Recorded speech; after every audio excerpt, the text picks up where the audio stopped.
Le syndicalisme CGT, de culture CGT, a toujours considéré que sa légitimité, il la tirait de la pratique gréviste, des assemblées générales, des mobilisations, et certainement pas des élections, quelles qu'elles soient. C'est en 2008 que s'est renversée la perspective. Pour la première fois dans notre histoire, en 2008, le syndicalisme dominant a acté le fait que les processus électoraux devenaient le mode de légitimation du syndicalisme. Donc un syndicalisme qui devient au fond un syndicalisme légal, mais peut-être moins un syndicalisme légitime. Hein? Parce qu'on nous le vend, ça. C'est une grosse escroquerie. Le pouvoir politique actuel, comme les précédents d'ailleurs, ne sont que des pouvoirs légaux. Ils ne sont pas des pouvoirs légitimes.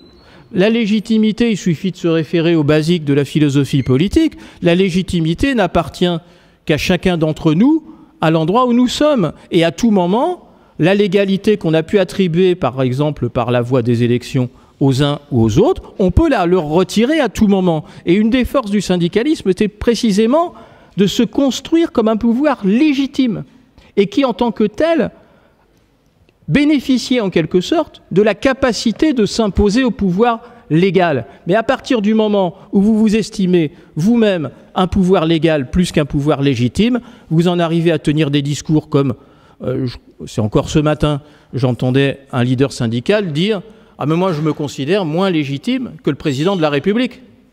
Vous voyez? Alors là, quand vous, en l'espèce il s'agissait de Laurent Berger sur France Inter, mais en l'espèce, quand vous envisagez l'action syndicale de cette manière-là, il n'y a rien de mieux comme signal à envoyer au pouvoir politique pour lui faire comprendre que vous n'irez pas trop loin. Or, aucun pouvoir ne cède dès lors qu'il sait que son adversaire n'ira pas trop loin.